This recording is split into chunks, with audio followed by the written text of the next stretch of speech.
family and friends. This is More to Life, Motivation and Livelihood with Taryn.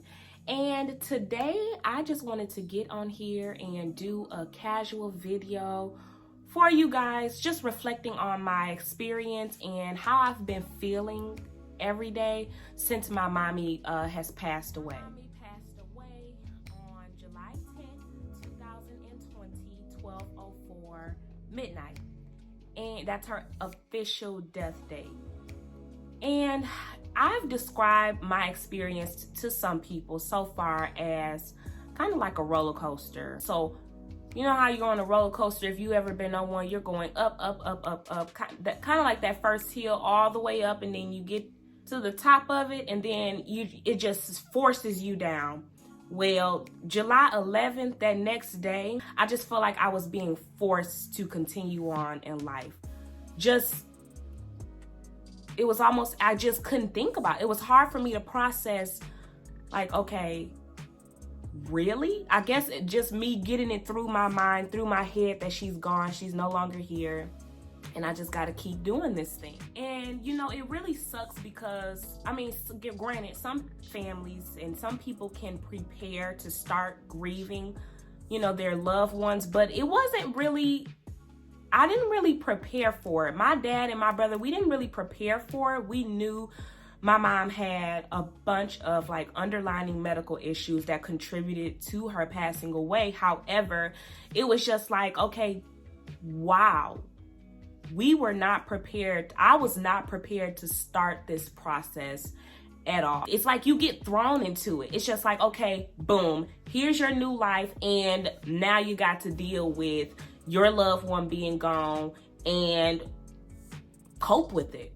Basically, mommies are always like the center of everything. I mean, we have our dad. It was growing up, my mom and dad were married. We had a 4-person household, and not including our fur babies, but it was my mom, my dad, my younger brother, and then myself. When we talked to my mommy, she made sure, as far as relaying messages, as far as us keeping up with each other and everything, like my mama knew everything. And being that I talked to her every single day of my life, she let me know about everything. My mom always had her babies under her wing, and y'all, I got my, this was not going to be, we are not going to spend this time just crying. But you know, this is a sensitive topic. So this is the grieving process. These are things you have to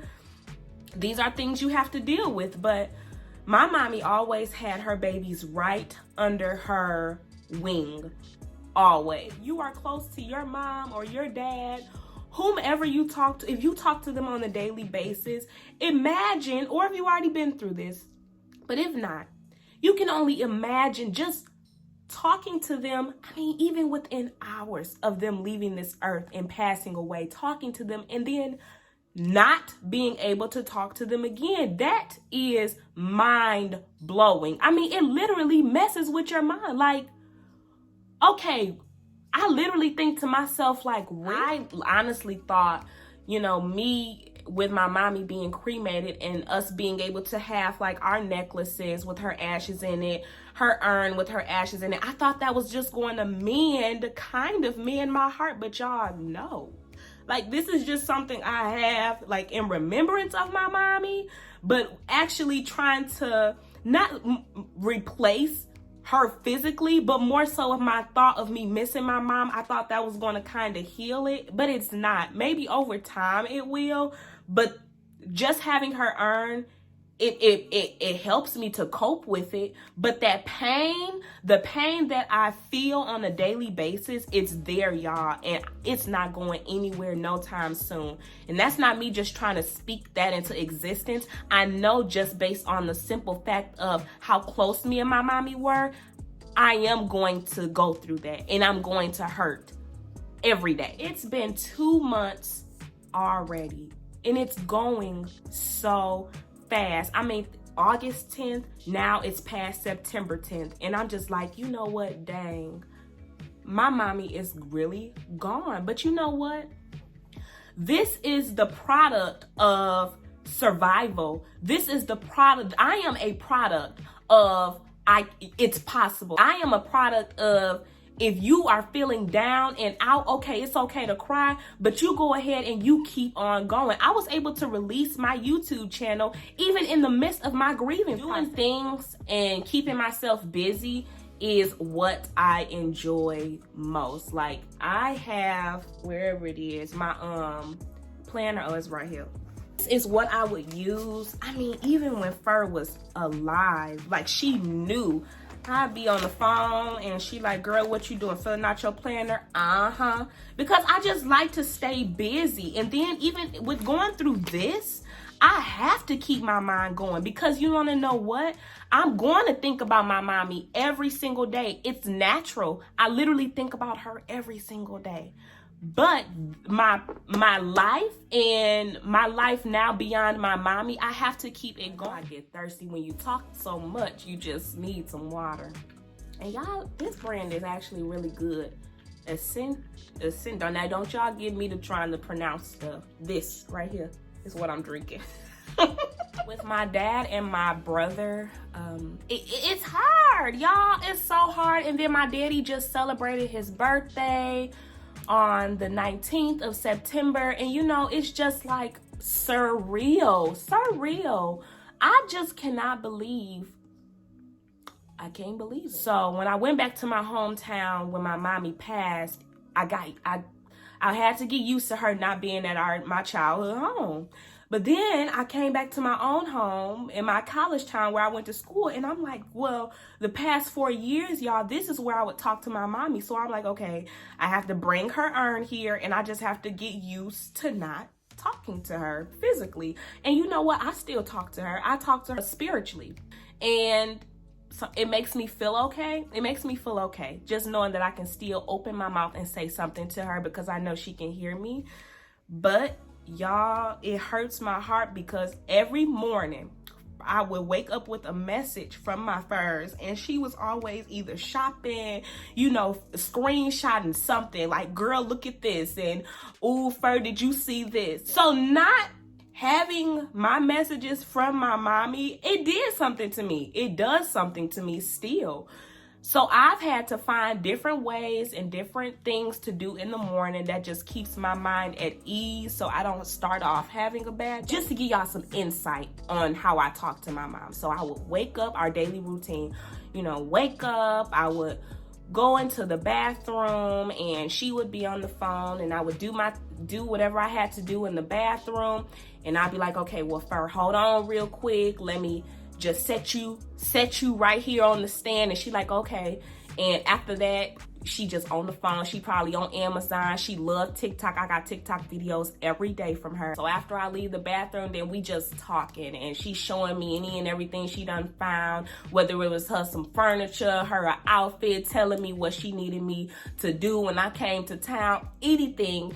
And y'all know what? It was this deep to where if I didn't talk to my mama by 9 o'clock, or if she didn't talk to me, I was on the phone with her like, girl, I ain't talked to you all day, and it's 9 o'clock, or at noon, and like, say for instance, we talked at like 10 o'clock a.m. and now we done let it get to noon, 1 o'clock. We telling each other, what you doing? I ain't talked to you in a couple hours. What have you done since 10 o'clock and noon and 1 o'clock? What you been doing? That is how it was. That was my relationship with my mommy. She called me all the time, and I talked to her all the time. And my boyfriend, he's so funny, because he'd be like, Mama Q calling, and he'd be like, Mama Q calling. And we'd just be sat down and watched us getting a movie started or a TV show started, or we probably done left and going for a ride, and Mama Q call, and he like, Mama Q call, I answer, and I'm like, hey Fur, I'm getting ready to watch TV, or I'm getting ready to do this, and she like, well girl, hold on, I need to show you this. And y'all, all I can do is we're not gonna cry, but this right here is a touchy subject, y'all. It's sensitive, so all I can do is grab her arm, and I do, and hug it. You guys use this as an inspiration. Use this as an encouragement. If you have something that reminds you of your loved one, heck, I have my mom's dress she had on the night she passed. I took it because that is going to also help me to cope with her not being here and me being able to squeeze. It helps me feel better. It helps me feel better, and it just calms me down. But yeah, and I mean, just sitting here and just actually going through my memories, y'all, it's a tough pill to swallow, and honestly, it ain't gone down yet. That ain't gone down yet, but slowly but surely, life is continuing for the Moore family and going on, because we have such a beautiful guardian angel just watching us and just looking out for us. It's a blessing, and I thank God for it. I truly do. In order to keep your peace of mind, you guys, stay off social media. Turn your phone on do not disturb. Don't isolate yourself, but if you find yourself being irritated or stressed because of talking to a specific individual or a certain group of individuals, listen to me when I say it's okay to be by yourself. Understand me when I say having a peace of mind is more important than you stressing yourself out because of other people, especially in the time of grief, because not everybody understands your pain. People grieve differently.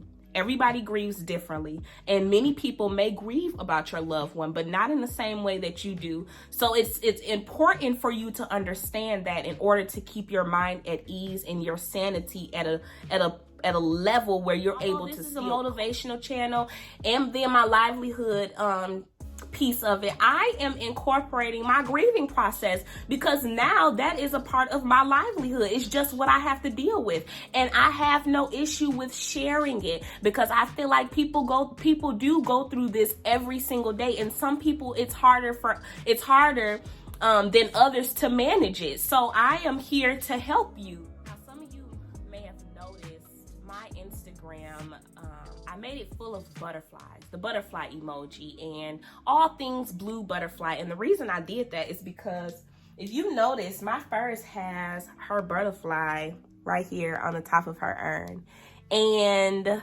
it's blue. So I said, you know what? It is time I use that blue butterfly emoji and incorporate it within my social media, and that's what I did. So decide to follow me on Instagram. I will post my information here so that you can stay connected with me throughout the week.